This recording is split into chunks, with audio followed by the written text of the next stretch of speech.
Hello everyone, welcome to Sanjay Suman classes. आज हम लोग देखेंगे how to crack SSC junior engineer 2022। तो ये जो है पोस्ट नेम जो है इसमें जो है इसके लिए जेई या फिर जूनियर इंजीनियर हम लोग बोलते हैं। यह जो है एग्ज़ाम जो है स्टाफ सिलेक्शन कमीशन के द्वारा लिया जाता है। तो पोस्ट नेम इसमें जो है जेई हो गया। इसके अंतर्गत जो है 3 ब्रांच में इसमें सीट उपलब्ध होता है, सिविल, मैकेनिकल, इलेक्ट्रिकल एंड जो है क्वांटिटी सर्वेइंग एंड कॉन्ट्रैक्ट्स।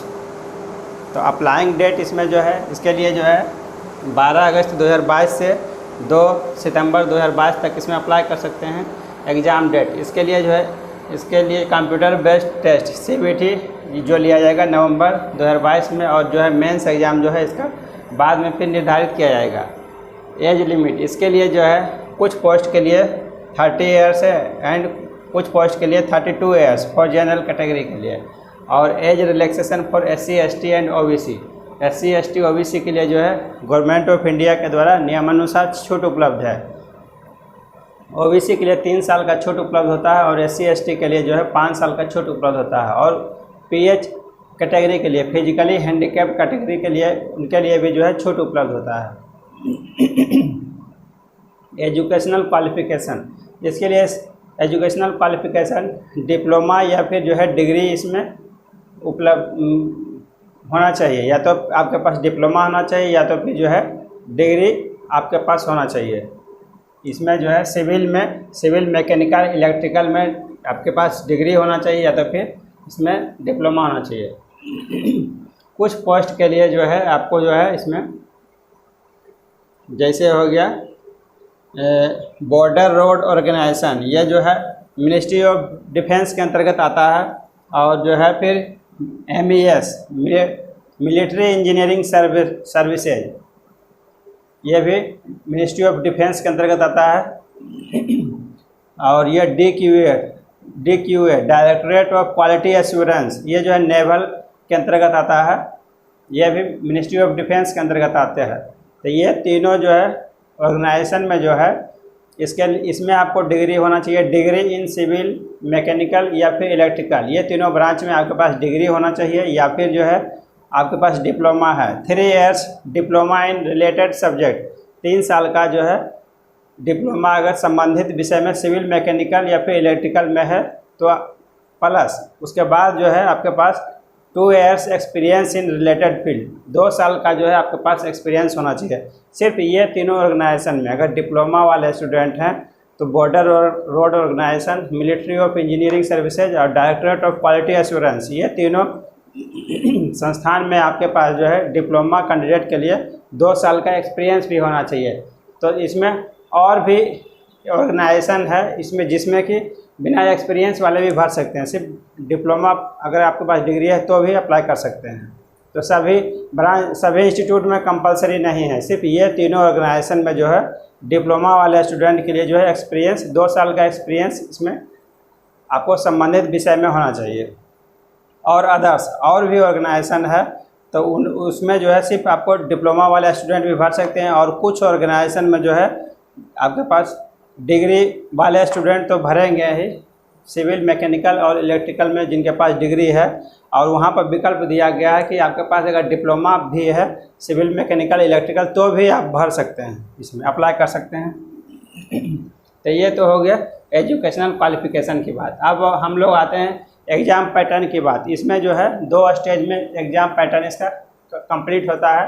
पहला तो आपका होगा इसमें पेपर 1, इसको हम लोग CBT बोलते हैं, कंप्यूटर बेस्ड टेस्ट। ये जो है कंप्यूटर पर आपका टेस्ट लिया जाएगा। इसमें जो है आपको 3 टेस्ट इसमें लिया जाएगा, 3 पेपर आपका होगा। प्रीलिमिनरी में समझ सकते हैं, इसमें जो है 3 पेपर होगा। पहला हो गया जनरल इंटेलिजेंस एंड रीजनिंग, ये जो है number of question maximum marks, इसमें 50 क्वेश्चन रहेगा, 50 मार्क्स का, ये जनरल इंटेलिजेंस एंड रीजनिंग से। और दूसरा पेपर रहेगा जनरल अवेयरनेस से, ये जो है ये भी 50 क्वेश्चन 50 मार्क्स का रहेगा। और तीसरा पेपर आपका सब्जेक्ट का रहेगा, पहला पार्ट A जनरल इंजीनियरिंग, इसमें जो है सिविल एंड स्ट्रक्चरल, जो सिविल वाले स्टूडेंट हैं उनके लिए पार्ट A रहेगा। और part B general engineering electrical, और part C general engineering mechanical, मतलब सिविल, इलेक्ट्रिकल, मैकेनिकल, सभी तीनों ब्रांच में अपना एक एक अपना स्पेशल पेपर सेलेक्ट करेंगे और उस पेपर में अपना एग्ज़ाम देंगे। मतलब तीनों का आपका जो है कंप्यूटर में स्क्रीन पर आएगा तीनों पेपर का, उसमें से आपको सेलेक्ट करना है जिस ब्रांच से आपने डिग्री लिया है। सिविल वाले स्टूडेंट जो है अपना सिविल से क्वेश्चन सॉल्व करेंगे, उसी तरह से मैकेनिकल वाले मैकेनिकल का और इलेक्ट्रिकल वाले इलेक्ट्रिकल का। इसमें आपको जो है 100 क्वेश्चन 100 मार्क्स का होगा। अगर कोई दूसरा ब्रांच से अगर आपने जो है सिविल से डिप्लोमा या डिग्री प्राप्त किया है और आप जो है दूसरा ब्रांच में अगर क्वेश्चन सॉल्व करते हैं, इलेक्ट्रिकल या फिर मैकेनिकल करवाते हैं, तो जो है आपका जो है कैंडिडेचर जो है आपका रद्द कर दिया, आपका उम्मीदवारी जो है इसमें रद्द कर दिया जाएगा। आप जिस ब्रांच से डिप्लोमा या डिग्री लिए हैं उसी ब्रांच में आपको जो है इसमें आंसर करना है। तो इसके लिए जो ये तीनों पेपर के लिए आपको 2 घंटे का इसमें टाइम दिया जाएगा और इसमें जो है टोटल हो गया 200 क्वेश्चंस 200 मार्क्स का हो गया। 2 घंटे का टाइम में आपको हल करना। निगेटिव मार्किंग है इसमें 1/4 आपको इसमें निगेटिव मार्किंग भी है। उसके बाद जो है जो स्टूडेंट जो है CBT 1 में क्वालिफाई करेंगे उसके बाद जो है पेपर 2 के लिए डेट दिया जाएगा। पेपर 2 आपका जो है इसमें सब्जेक्टिव होगा। इसमें जो है पेपर पेन मोड में होगा, आपको जो है लॉन्ग टाइप का क्वेश्चन का आंसर देना पड़ेगा। तो इसमें भी आपको जो है 3 पेपर आपको मिलेगा, 3 पेपर। पार्ट ए में फिर यही हो जाएगा general engineering civil and structure civil वाले स्टूडेंट के लिए, और पार्ट बी में हो गया फिर जो है जनरल इंजीनियरिंग इलेक्ट्रिकल से, और पार्ट सी में होगा जनरल इंजीनियरिंग मैकेनिकल से। ये तीनों पार्ट रहेगा, part A, part B, part C. ये तीनों ब्रांच से आपको जो है इसमें क्वेश्चन आपको मिलेगा।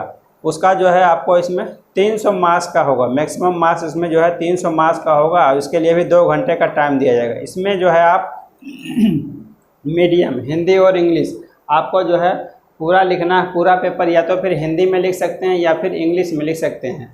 कुछ पार्ट हिंदी में लिखेंगे और कुछ पार्ट इंग्लिश में, तो जो है आपको जो है नंबर नहीं दिया जाएगा और उसमें आपको फेल कर दिया जाएगा। तो इसलिए पूरा पेपर आपको या तो हिंदी में से लिखना है या तो फिर इंग्लिश में लिखना है।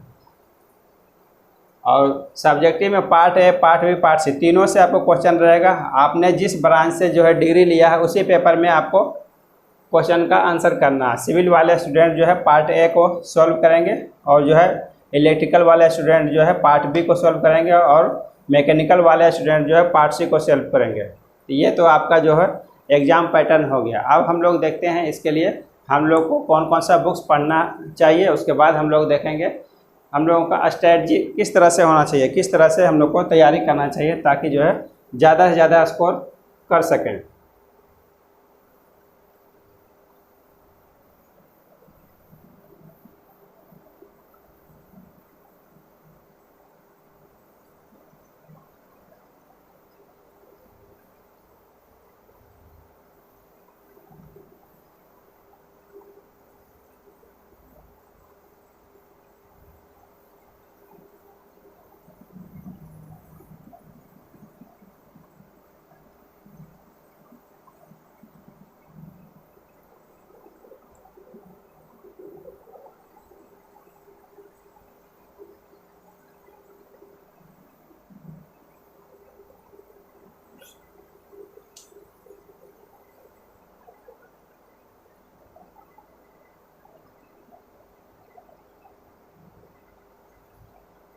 तो बुक्स की बात करें तो इसमें पहला नंबर तो आपका जो है रीजनिंग हो जाता है। जनरल पार्ट में आपका जो है जनरल रीजनिंग हो गया और दूसरा जो है जनरल अवेयरनेस। तो पहला रीजनिंग, तो रीजनिंग से रिलेटेड कोई भी आप जो है एक बेसिक बुक बना लीजिए। इसमें जो है रीजनिंग 360 ये मिलेगा आपको उपकार प्रकाशन में मिलेगा।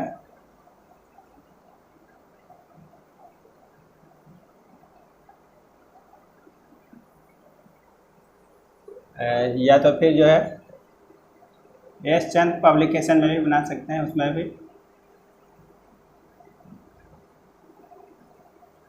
या फिर एरिहैंड पब्लिकेशन उसमें भी अच्छी बुक उसमें।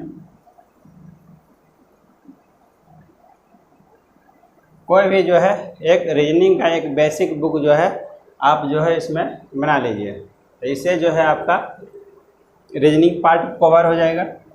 दूसरा हो गया जनरल अवेयरनेस।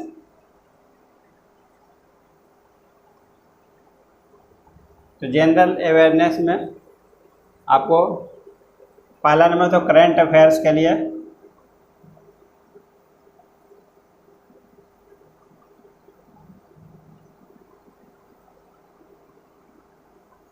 सामान्य ज्ञान दर्पण या फिर प्रतियोगिता दर्पण।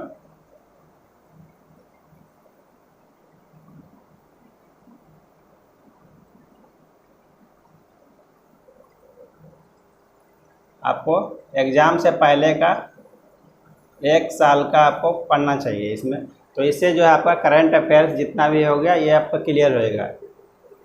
और दूसरा बुक आपको पढ़ना है,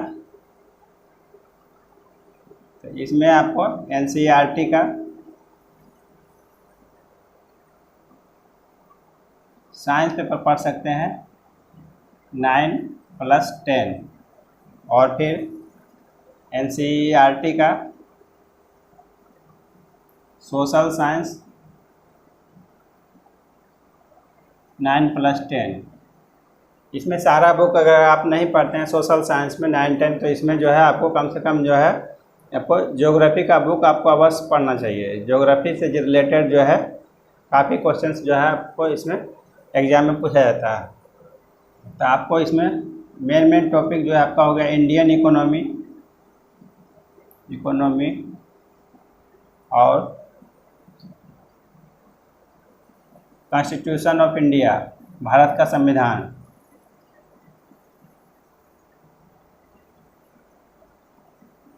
यह सभी टॉपिक जो है आपको इसमें कवर करना चाहिए।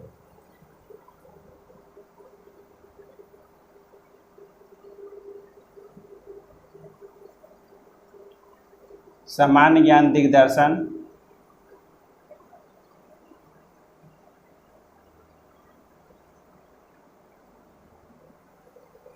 एक जनरल बुक, इसमें सारा जो है पेपर आपको मिल जाएगा। यह भी आपको उपकार प्रकाशन में मिल जाएगा। तो जनरल नॉलेज में रिलेटेड जितना भी सारा पेपर इसमें आपको एक जनरल आइडिया आपको सारे पेपर के बारे में आपको मिल जाएगा। तो इससे या फिर जो है आप ल्यूसेंट का भी बुक पढ़ सकते हैं। इसमें ल्यूसेंट जीके, कोई भी दोनों में से कोई एक बुक पढ़ सकते हैं। इससे आपका जो है जनरल अवेयरनेस क्लियर हो जाएगा। तो इसमें जो है एसएससी का जितना भी एग्ज़ाम लिया जाता है जीके में, जनरल अवेयरनेस में थोड़ा आपको डीप स्टडी करने का ज़रूरत है। इसमें आपको जो है बिना टेक्स्ट बुक बनाए हुए सारे क्वेश्चन को हल नहीं कर सकते हैं। उसके लिए आपको जो है NCERT का साइंस पेपर और NCERT का सोशल साइंस पेपर आपको अवश्य पढ़ना चाहिए। उसके बाद हम लोग आते हैं आपका जो है स्पेशलाइज पेपर, स्पेशलाइजेशन जो है। तो इसमें सिविल, मैकेनिकल, इलेक्ट्रिकल, ये 3 ब्रांच से हो गया आपको। तो इसमें आप अपने जो है कॉलेज लेवल पर तो आपने स्टडी किए होंगे अपने तीनों ब्रांच का। तो उसके बाद जो है इसमें आप पढ़ सकते हैं कुछ एक्स्ट्रा NPTEL।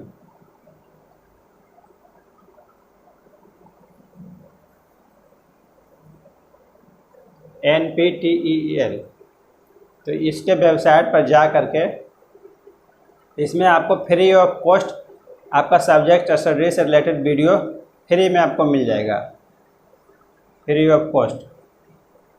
इसमें 1 रुपया भी आपको खर्च करने की ज़रूरत नहीं है। तो NPTEL इसका वीडियो जो है यह तैयार किया जाता है IIT के प्रोफेसर के द्वारा। तो इसमें जो है आप जो है कुछ एक्स्ट्रा अगर आप पढ़ना चाहते हैं आप अपने विषय से रिलेटेड, और कुछ 1 साल का तो जैसे डिप्लोमा वाले स्टूडेंट हैं अगर वो जो है बीटेक में एडमिशन लेना चाहते हैं तो उनको जो है सेकेंड ईयर में एडमिशन मिलता है। सेकेंड ईयर में डायरेक्ट जो है आप एडमिशन ले सकते हैं लेटरल एंट्री के द्वारा। तो लेटरल सेकेंड ईयर में आपको एडमिशन मिलता है। तो इसका मतलब जो है आपने जो है फर्स्ट ईयर तक जो है आपने इसका पढ़ाई कर चुके हैं। तो फर्स्ट ईयर तक का जो है आपका सिलेबस जो है आपको यहाँ पर आपको अवश्य पढ़ना चाहिए। यहाँ पर जो है विभिन्न ये तीनों ब्रांच से रिलेटेड आपको स्पेशलाइज्ड प्रोफेसर के द्वारा जो वीडियो बनाया गया है उसमें आपको देखना चाहिए। आपका जो फ्री ऑफ कॉस्ट आपको यहाँ पर उपलब्ध है, तो इसका आपको फ़ायदा उठाना चाहिए इसका वेबसाइट पर जा करके। तो बहुत सारा जो है बेसिक कॉन्सेप्ट जितना भी वीडियो में आपको मिलेगा वो आपका क्लियर हो जाएगा, इससे आपको काफ़ी बेनिफिट मिलेगा। अब हम लोग देखेंगे हम लोग अपना स्ट्रेटजी किस तरह से बनाएंगे, किस तरह से हम लोग तैयारी करेंगे ताकि जो है ज़्यादा से ज़्यादा स्कोर कर सकें।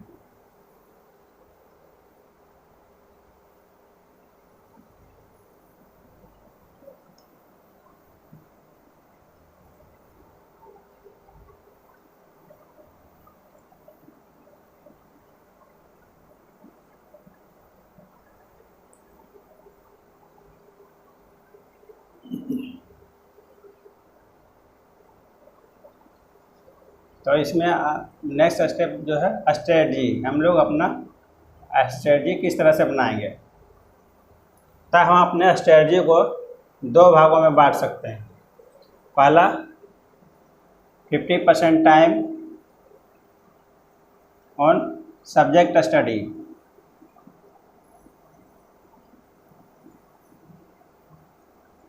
और 50% टाइम ऑन सेल्फ असेसमेंट।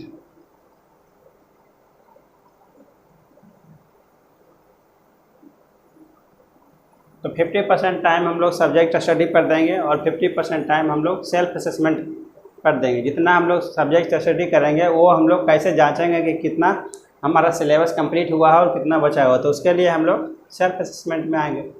आगे देखते हैं इसमें। तो सब्जेक्ट स्टडी में पहला काम आपको करना है select one book for each subject. प्रत्येक विषय के लिए, प्रत्येक सब्जेक्ट के लिए आपको एक बुक, सिंगल बुक आपको सेलेक्ट करना चाहिए। स्टार्टिंग में रीड 2 to 3 टाइम्स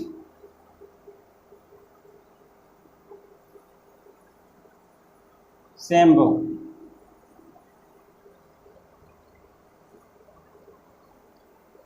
स्टार्टिंग में आपको जो है प्रत्येक पेपर के लिए आपको एक बुक सेलेक्ट करना चाहिए, जो भी आपको बेस्ट लगे। आप बेस्ट कैसे आप सेलेक्ट कराएंगे, आपको समझ में आना चाहिए। पहला नंबर तो आपको उसमें समझ में आना चाहिए और इंटरेस्ट आपका होना चाहिए, तो उस तरह से हम लोग सेलेक्ट करेंगे। और उसके बाद read 2 to 3 times same book. उसी बुक को जो है सेम बुक को, एक ही बुक को आपको 2 से 3 बार आपको अवश्य पढ़ना चाहिए। 3 बार आपको पढ़ने का टाइम नहीं मिलेगा तो कम से कम आपको 2 बार आपको अवश्य पढ़ना चाहिए। इससे आपका कोई भी चीज़ पढ़ेंगे आपका जो है लॉन्ग टर्म मेमोरी में चला जाएगा। अब आते हैं हम लोग इसमें जो है रीजनिंग में भी आपको जो है 50 क्वेश्चंस इसमें काफ़ी स्कोरिंग है। और जनरल अवेयरनेस इसमें भी काफ़ी स्कोरिंग है। 50-50 आपका जो है जनरल पार्ट से हो गया और आपका सब्जेक्ट से हो गया 100 क्वेश्चंस हो गया। तो टोटल जो है आपको 200 क्वेश्चंस हो गया। तो आपने सब्जेक्ट स्टडी का जितना इम्पोर्टेंस अगर आप यहाँ देख रहे हैं 100 क्वेश्चंस है, तो आपका सब्जेक्ट से बाहर का जो है इससे भी आपको जो है 100 क्वेश्चंस आपका आ रहा है। तो इसको हम लोग जो है कमतर नहीं आंक सकते हैं, इसको भी उतना ही आपको वेटेज देना चाहिए जितना कि आपका सब्जेक्ट स्टडी के लिए आप अपना देते हैं। तो इसमें भी आपको 100 नंबर आ रहा है, इसमें भी आपको 100 नंबर आ रहा है। तो इसमें जो है आपको कम से कम जो है 70 to 80% आप स्कोर करते हैं, तब आपका जो है इसमें सिलेक्शन हो जाएगा।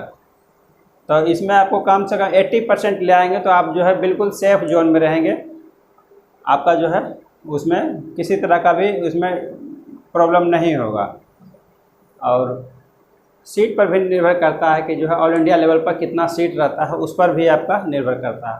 ये पार्ट अगर कंप्लीट आपका हो गया सब्जेक्ट स्टडी, तब हम लोग आते हैं सेल्फ असेसमेंट पर। उसके बाद हम लोग अपने आप को जांचेंगे कि कैसे कितना पार्ट मेरा कंप्लीट हुआ और कितना बचा हुआ। उसके लिए हम लोग आते हैं, इसके लिए आप जो है एक क्वेश्चन बैंक प्रीवियस ईयर का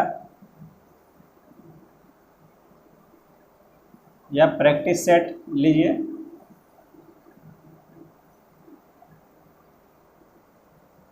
उसमें जो है आपको daily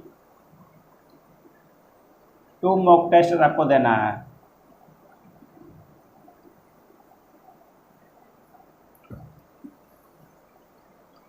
one for CBT computer based test के लिए और दूसरा सेकेंड फॉर मेंस पेपर 2 के लिए।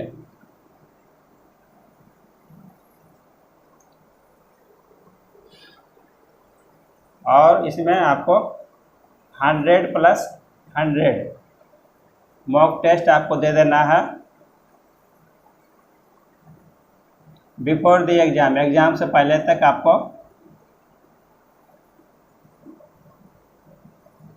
200 मॉक टेस्ट दे देना है। तो आपका जो है तैयारी एक साथ आपका स्टार्टिंग मतलब दोनों के पेपर का आपको एक साथ तैयारी करना चाहिए। ऐसा नहीं कि जो है पीटी के लिए आपका जो है सिर्फ पीटी के लिए आप तैयारी कर रहे हैं, आपका जो है सिर्फ पीटी में क्वालिफाई करेंगे तो फिर मेंस जाके तैयारी करेंगे तो उस तरह से आपका तैयारी कंप्लीट नहीं हो पाएगा। दोनों का जो है एक साथ तैयारी कीजिए। CBT कंप्यूटर बेस्ड टेस्ट के लिए भी आपको तो आपका पेपर से जो है सब्जेक्ट से रिलेटेड जो है पीटी में भी कंप्यूटर बेस्ड टेस्ट में भी 100 क्वेश्चंस आ रहा है तो उसमें भी पढ़ना है। पीटी के लिए भी आपको पढ़ना ही है तो आपका पीटी से ही आपका तैयारी होना चाहिए। लिखने का सिर्फ आपको प्रयास करना है। सेकेंड पेपर जो है सेकेंड फॉर पेपर 2, इसमें जो है पेपर 2 में आपको जो है क्या रहेगा, सब्जेक्टिव क्वेश्चन रहेगा। उसमें लॉन्ग क्वेश्चन को जो है आपको जो है आंसर करना है आपको। तो सब्जेक्टिव टाइप का पेपर जो है आपको पहले से ही आपको लिखने का प्रयास करना चाहिए तो वो आपका भी हैबिट बना रहेगा। इसमें आपको अलग से कुछ नहीं पढ़ना है, सिर्फ जो है रीजनिंग जीके जो है पीटी के लिए पढ़ना और सब्जेक्ट के लिए जो है आपको 100 नंबर के लिए इसके लिए भी तैयारी करना है। और मेंस में जो है 100 नंबर 300 नंबर का जो एग्ज़ाम होगा मेंस पेपर के लिए, पेपर 2 के लिए जो है उसमें भी आपको सब्जेक्ट में पेपर में देना ही है। तो आपका जो है इस तरह से आपका स्ट्रेटजी होना चाहिए कि जो है पीटी और मेंस दोनों का एक साथ हम लोग तैयारी करें। तो उसी के लिए हम लोग इसके लिए हम इसमें सेलेक्ट कर रहे हैं। इसमें डेली जो है 2 मॉक टेस्ट आपको डेली आपको 2 मॉक टेस्ट देना है। उसमें जो है 1 फॉर CBT, एक जो है आपको कंप्यूटर बेस्ड टेस्ट पीटी के लिए देना है और दूसरा जो है सेकेंड फॉर पेपर 2 मेंस के लिए आपको प्रैक्टिस करना है सब्जेक्टिव पेपर के लिए। तो इसमें टोटल जो है आपका होगा 100 मॉक टेस्ट CBT के लिए और 100 मॉक टेस्ट पेपर 2 के लिए बिफोर द एग्ज़ाम, एग्ज़ाम से पहले तक आपको इतना दे देना है। इससे आपको क्या बेनिफिट मिलेगा, speed, accuracy and time management. पहले से ही आप जो है टाइम को मैनेज कर सकते हैं। डेली आप मॉक टेस्ट देंगे, डेली आप एक मॉक टेस्ट देंगे तो इससे जो है आपका बनाने का स्पीड बढ़ते जाएगा।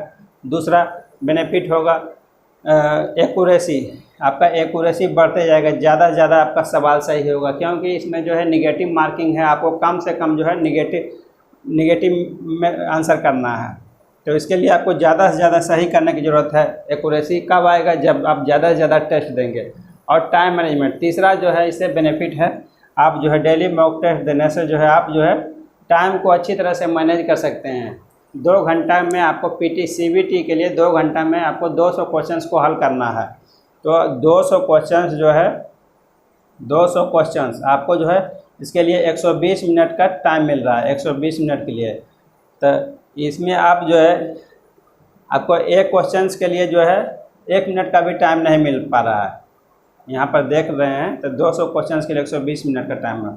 तो ये काफ़ी इसमें टाइम लिमिट है। आप जो है कम समय में आपको जो है ज़्यादा से ज़्यादा सवाल को हल करना है तो उसके लिए जो है पहले से ही आपको प्रैक्टिस करना पड़ेगा पहले से। अभी तो जो है ऑनलाइन टेस्ट का भी सुविधा उपलब्ध है, बहुत सारे वेबसाइट जो है ऑनलाइन टेस्ट के लिए जो है सुविधा देती है तो उसका भी आप जो है फ़ायदा उठा सकते हैं। तो पहले से ही आपको मेंस पेपर के लिए जो है आपको 2 घंटा में ही 300 नंबर का जो है 300 नंबर का आपको क्वेश्चंस को हल करना होगा। उसके लिए भी आपको पहले से प्रैक्टिस किया हुआ रहेगा तो आप जो है आसानी से जो है उसमें लिखने का एग्ज़ाम में लिखने का प्रैक्टिस आपका हो जाएगा और आप जो है आसानी से एग्ज़ाम में लिख पाएंगे। तो इस तरह से तैयारी करेंगे तो आपका जो है सिलेक्शन हो जाएगा। Thank you for watching.